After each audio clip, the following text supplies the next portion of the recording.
in person. We only get to see her once. Well, we get to see live and in person. It's Tammy Dooley. Good morning. Good morning. Yeah. Who's that guy? Hey, Steve. Yeah. My fan club. I brought my fan club. One person. You brought your crew, your whole crew's You here. got more than we have, that's for sure.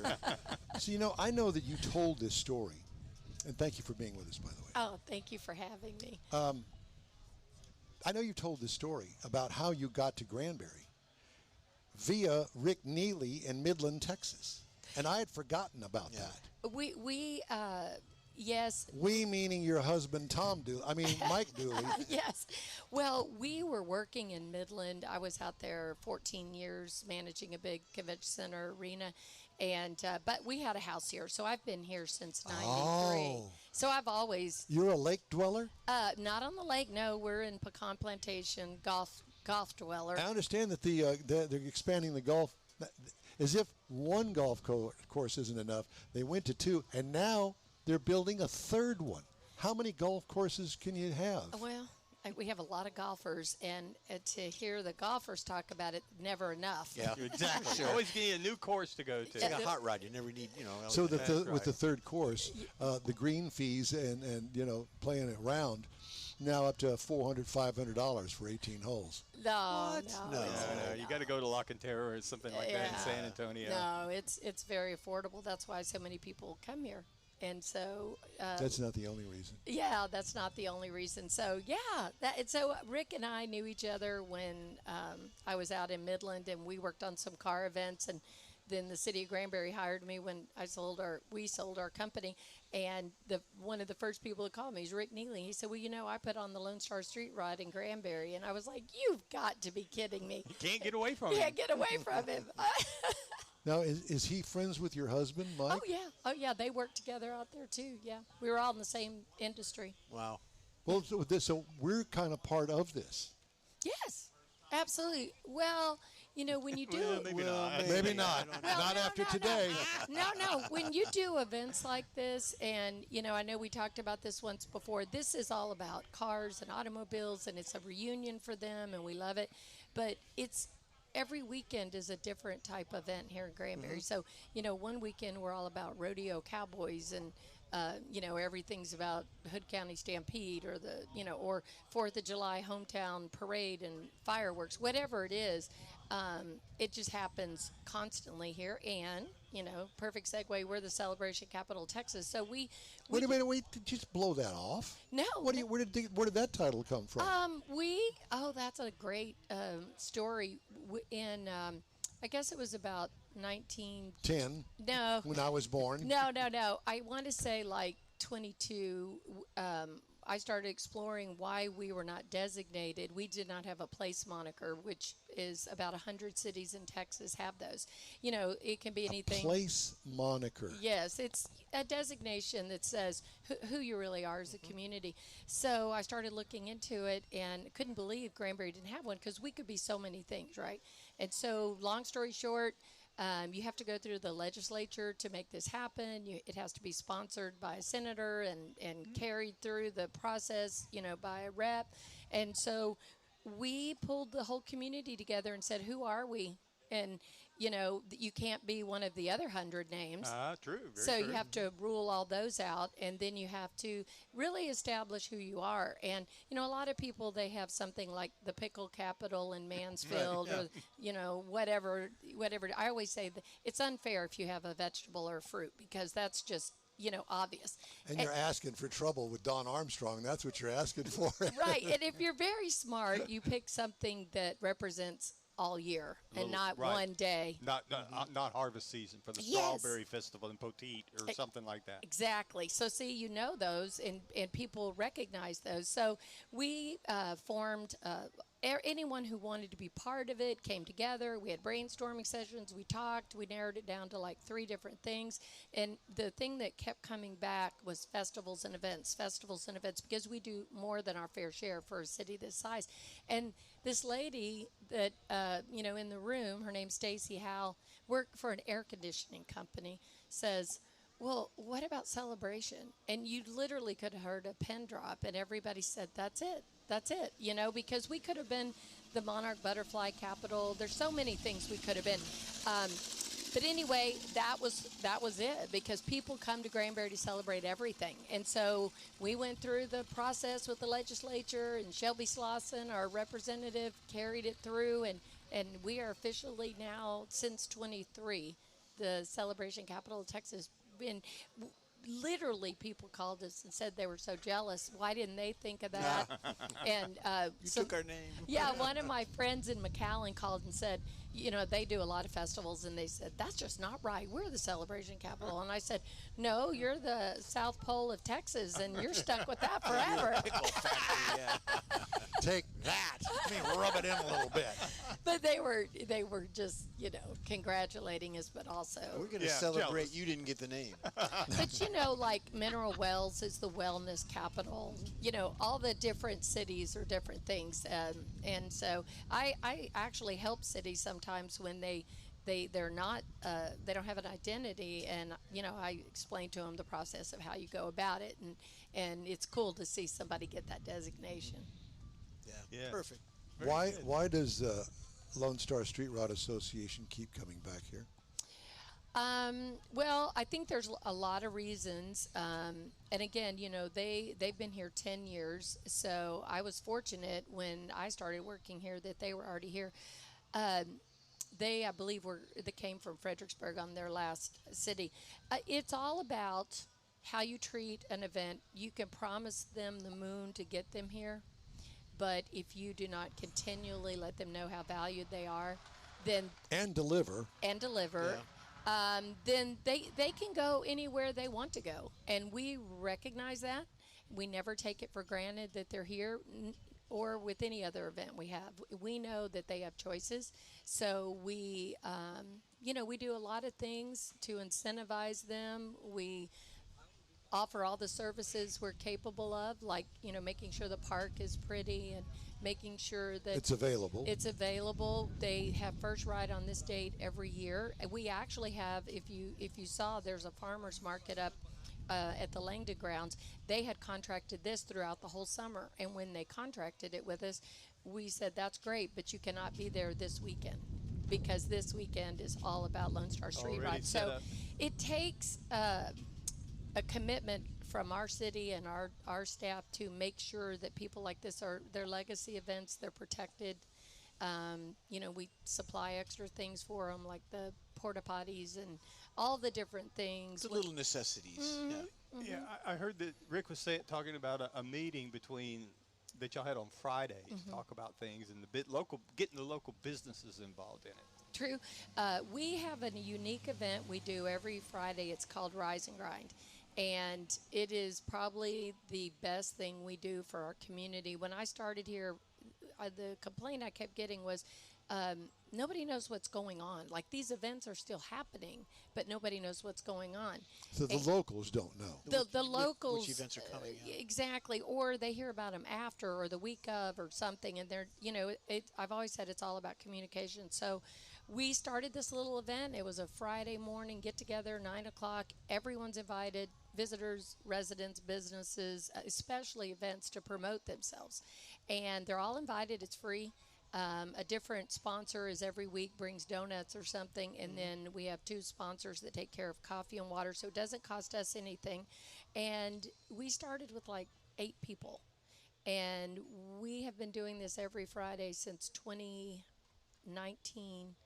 Even through COVID, we did it by Zoom, and then when we could start meeting again, we met 20 feet apart with our mask on. And now it's 2026, and we average 50 to 70 people every Friday. Wow. They all get to go around the room. They have up to 2 minutes to tell about their event, and I have to be the little, when they go over, I have to give them the evil eye, know. And they love it. It is the most unifying community thing, and it's like people have FOMA if they don't go. I have to tell you that the reason I bring all of this up with you is because we have a lot of listeners and viewers that are in car clubs that don't know the way to be able to work towards something this big. And I think that everybody that puts on a car show, a cruise-in, whatever it is, hope for the best. You know, they usually charge a nominal fee to show the car, and they get a trophy and all of that stuff. But how you go about it, I had very little experience in putting on a car show when I was with the Corvette Club back in the day, Bill Insurance Sites. And we did, and it was in a city park in Alief, which is a subdivision of Houston. And there was a ton of work that we didn't know what we were getting into. You know, what kind of stage are we going to have? They didn't supply a stage. We had to do that. We had to supply something as far as drinks are concerned. I'm not talking about booze. I'm talking about water, soft drinks. What about food? This was an all-day affair that started at 9 o'clock in the morning and went till 5 o'clock in the afternoon. Of course, we didn't know. And so we didn't have anybody to be able to go to and say, okay, well, what do you suggest we do with this? How do we go about doing that? And see, this is the wealth of information that you bring to us in the car community that I'm sure that you have guided and helped these guys at Lone Star Street Rod to kind of develop this into what it has become. Because you can't do this without somebody like you. And you're a rarity. You know, convention and visitors bureaus are a dime a dozen all across the United States, and especially here in Texas. And they do well for what they do. But it seems to me that you've kind of bumped this whole thing up because of your experience. Yeah. And I would take that the experience came from your time out in Midland running the convention center. Well, thank you. I will tell you, and I could talk about this for hours, and you are right in that, well, I've done this my whole life. I've been in events, and so I understand the impact of events into a community. The disconnect that events don't understand is letting people know that and how to communicate that to a tourism bureau. Usually they go in and just say, hey, I want some money or some kind of incentive to help. The key is to, first of all, go to a city that wants to do business with you. Go to a city that is going to make it easy. Find a champion that welcomes you. If they're not wanting you and they're not looking for business, then right there is your clue. Don't go to that city. Find a city like, and I say Granbury. There's a lot of good cities that do this. And build a relationship with your Convention and Visitors Bureau and or chamber or whoever it is. In our case, all of this comes through our tourism department and the conference center. And start these partnerships and say, look, we want a home. We want to, what do you need from us to show the impact? And then once that relationship starts, if you have a good CVB, they're going to be your best advocate and friend. And that involves, and you can ask Rick Neely this, I mean, it involves money, services, support, stage. Anything this car club wants, we're going to provide. And why are we going to do that? Because we don't want them to go back to Fredericksburg or go back to wherever. We want this to be their home. So we have to give everything we can. And, you know, it's an incentive package that can be done through many, many ways. It can be discounts in hotels. It can be, you know, cash funding grants. It can be advertising opportunities. It can be swag, like I brought you swag. Oh, and, you know, it can be all the great things. And this relationship has evolved so much that we even get to do a trophy for a winning car. You know, we don't know anything how to pick cars, so we just pick the prettiest one you like. Yeah, but you know, this is part of our family too. So if he wasn't happy or this group wasn't happy, they would come to us and tell us and give us an opportunity to make it better. So, and I love talking about this. And you are right. I am surprised at how many CVBs just don't see the value in that, but a lot of them do. And you talked about your Friday conversation with the community company I'm with. We're part of Eastern Fort Bend County Chamber of Commerce. Once a month, they call it conversation, coffee and convos, conversation and coffee. Yes. And all of the chamber people that are willing to go there, they do support that, and they do have the coffee and donuts and things like that. But they network. How can we help support each other as well? Not just the community, but each other business. So that's what I'm part of where we're at. How long did... I know the behind-the-scenes stuff, but when did you start promoting this event this year, when did you start promoting this? We never stop promoting it. When the Do you event, have like a catalog, a book of things coming this year or something? oh yeah, yes. Our website gets over 1 million views a year. Visit Granbury, Wow. visitgranbury.com, and we have all of our events. So events that are on the same dates every year, like this event, immediately books next year. I mean, we already have it on the calendar, but immediately we contract it, and then it goes on our event calendar. And as we get updated information throughout the year, we drop that into our website. And then we produce printed material. We see 6,000 people through our visitor center a year. It truly is about understanding that each event brings a significant amount of impact. If you drive through Granbury right now, you see all the cars, you see all the people. They're staying in hotels multiple days, several hundred hotel rooms, and they eat in the restaurants. And So if I were to go to pick a restaurant downtown, go in there and ask the owner, so what kind of impact does a Lone Star Street Rod have on your business here today? They would be forthcoming and say, oh, yeah, we love these guys. Or, I really haven't heard from the person that I thought I was going to hear from, but the whole place is full. yes, no, if anybody doesn't know they're here this weekend, they're living under a rock. Because, we have a street banner up across the street that Saw that, says, yes. Welcome Lone Star Street Rod. And sometimes we put up billboards welcoming them here. We've been promoting it at Rise and Grind. Rick came yesterday and brought a car. It's all on our event calendar's website. We send out an email. Electronic signs out We here have for the convention electronic center. signs. We send out an email every Friday that has upcoming events for months and months and months out. And it's been on there, and that goes to 14,000 people every Thursday. So, and then it's all over social media, and our social media is huge. So, it's a great event, and see, all that is free because that's a service Visit Granbury provides, and it should be the So same Visit way. Granbury's got a budget. Oh yes. Yeah, you have a budget. And, does Street Rod Association pay you? No, this is free. We do everything free. Part For- of the for them. support from the city to them. Yes, it's part of our support. All of our advertising and marketing is free to all of our events. So you have a budget from the city. Yes. Okay. I'm a city department. Heavily, a big part of our budget is through the hotel occupancy tax, and that's the tax that is collected off of hotel rooms. Sure. And so, and then a lot of our budget comes from the Lake Granbury Conference Center revenue.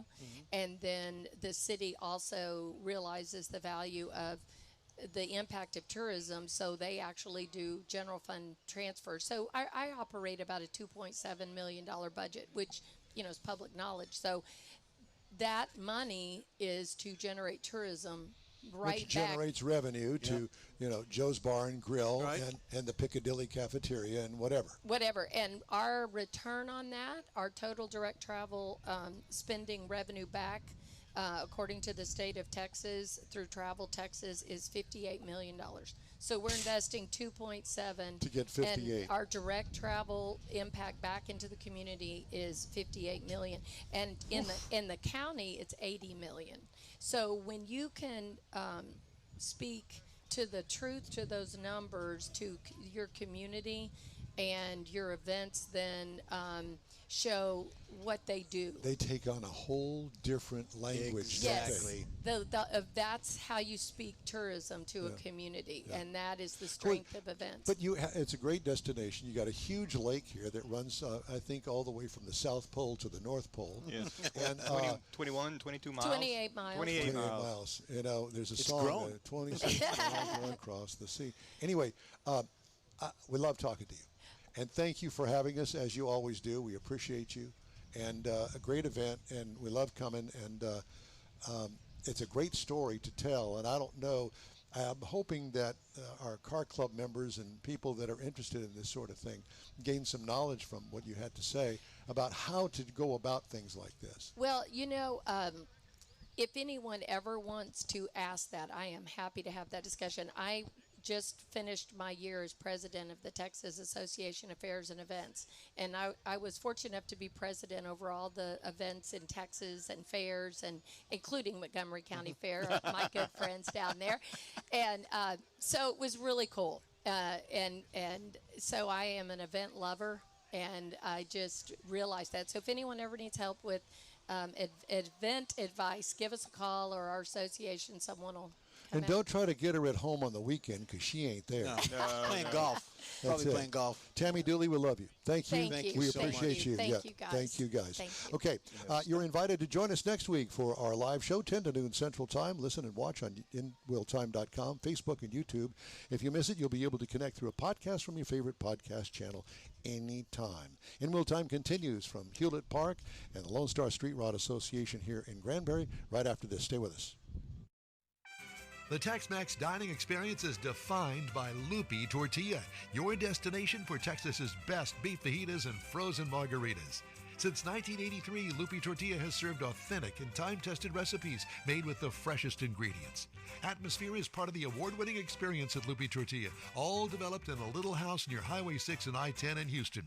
Visit any of the Loopy Tortillas and you'll see the same attention to detail in each and every location. Start your Loopy experience with queso flammeado and guacamole, along with a classic frozen margarita. Dine on famous Loopy beef and chicken fajitas or pepper shrimp brochette, or a fish or vegetarian entree, and finish with a scrumptious flan for dessert. Find Loopy Tortilla in Houston, College Station, Beaumont, Austin, San Antonio, and Dallas-Fort Worth. There's a Texas location near you. The recipes are authentic and time-tested. The ingredients always fresh. Loopy Tortilla. Eats pretty good.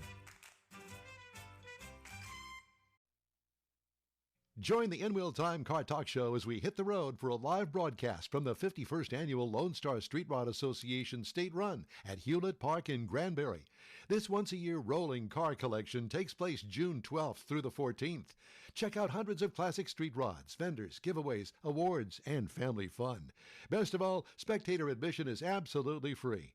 In Wheel Time will be live from Granbury Saturday, June 13th, 9 to noon. Get all the deets at lssra.com. Welcome back to the In Wheel Time Car Talk Show. This week in auto history, and Mr. Mars has that. Okay. All right, coming up this week in auto history, we have a few things. Like in 1895, the Paris-Bordeaux-Paris is the first race of 730 miles. It kind of helped demonstrate that motor cars could travel great distances, and that's part of what led off into it. Now, the winner, the person that crossed the finish line first, he was denied the official victory because he was driving a two-seater car. The race was for four-seaters only. Somebody didn't read the rules, so they kind of. Sounds like Don Armstrong to me. Yeah, exactly. So then in 1904, the FIA's predecessor was founded. Now, this is very French, so I'll do my best. The Association Internationale des Automobiles Clubs something was established. Bravo. Thank you very much. Anyway, so this became the governing body that eventually became Formula One and World Rally Championships and things. So blame it on them and the way they set it up back then. 1936 is when the Blue Ridge Parkway got its official name. Franklin D. Roosevelt actually signed the legislation to designate that pathway through the Appalachian Mountains. 1944, plans for the National Highway Network gained momentum. Now, this World War II ended, like we talked about, the hot rod world blew up. Transportation planners started trying to accommodate the world and changing because people were trying to travel more. Now, this was actually the precursor to the interstate highway system that we know now. Then, in 1949, we've talked about it several times, Preston Tucker receives his patent for the Tucker 48 automobile. There's a lot of things very special about that car. Only 51 were actually built. Yep. And it was a sad story. Read the book or see the movie and check it You'll out. cry with everybody. Bring some popcorn. Last thing I wanted to touch on real quick, 1953. Jaguar was running in the 21st race of the Le Mans, 24 Hours of Le Mans, and it was their disc brakes and the fact they didn't have to stop to change brakes is what let them win. Cool. They didn't have to stop to change brakes? No. Right, because of disc brakes, they could go longer than the padded brakes that everybody else was using. Still, you know, I know somebody that's got brake problems right now, and they've only got 30,000 miles on the car. Don't get me started. Don't get you started. Yeah, you did mention Don't get 'em Jaguar, started. didn't you? Jaguar, Yes. yeah. Well, let's mention Volkswagen, No, too. just move on. Move In Will on. Time Car Talk Show. We'll wrap things up from Hewlett Park in Granbury right after this break. Your car is a direct reflection of you, so don't be satisfied with color fade or a dingy, dull appearance. Get rid of those terrible automated car wash scratches. Gulf Coast Auto Shield is your Save the Paint company. John Gray and his team of detailing experts can help your car's finish without a full repaint. Searching for real experts in window tint or windshield protection? Gulf Coast Auto Shield. Dash cams, radar detectors, Gulf Coast Auto Shield. Got a new car? Get it protected as soon as you take delivery. If you don't know which of the multitude of protection products to go with, John Gray will give you an honest opinion and won't sell you something you don't need. John will help you understand the many options and pricing right on the spot. He's your guy to have your ride looking its best and protected too. See the state-of-the-art shop yourself, free tours anytime. Gulf Coast Auto Shield is easy to get to, located just south of the Southwest Freeway on the Sam Houston Parkway. Gulf Coast Auto Shield, full-service luxury car care today and online at gcautoshield.com. Gift giving should be meaningful, and we have an idea. A hand-painted custom illustration of your car from one of the nation's leading artists. Now you can get one or a car show poster customized for you, a friend, or a loved one. Bill Sites will be happy to guide you through the process. No matter what the day, birthday, anniversary, or any day, an Autographics custom illustration adds an extra touch of class to any home. Call Bill today, 832-922-0963. That's 832-922-0963. Well, that's it for this week's In Wheel Time Car Talk Show. We're always looking for new, informative, and great automotive things to bring to our global audience. If you got an idea, an event, road trip, or a tall tale you'd like us to feature, let us know. Our email address is info@inwheeltime.com. You can find the In Wheel Time Car Talk Show 24/7 on the In Wheel Time app and website. Grab a podcast from your favorite podcast store. We video stream our live show every Saturday, 10 to noon on Facebook, YouTube, at inwheeltime.com. The In Wheel Time video coordinator is we always need more Jeff Zekin. For booking agent and video editor Mike Out of This World Mars and chief engineer David Ainsley, I'm Don Armstrong. Thanks to show contributors Jeff Heitzman and George Skelton. Be sure and join us next Saturday where you'll find us back in our Dual City studios. We hope you'll join us. Thanks to the Lone Star Street Rod Association for another job well done on their state run. Have a great, safe trip home. We'll see you next week. That's it for this podcast episode of the In Wheel Time Car Show. I'm Don Armstrong, inviting you to join us for our live show every Saturday morning on Facebook, YouTube, Twitch, and our InWheelTime.com website. Podcasts are available on Apple Podcasts, Spotify, Stitcher, iHeart Podcast, Podcast Addict, TuneIn, Pandora, and Amazon Music. Keep listening, and we'll see you soon.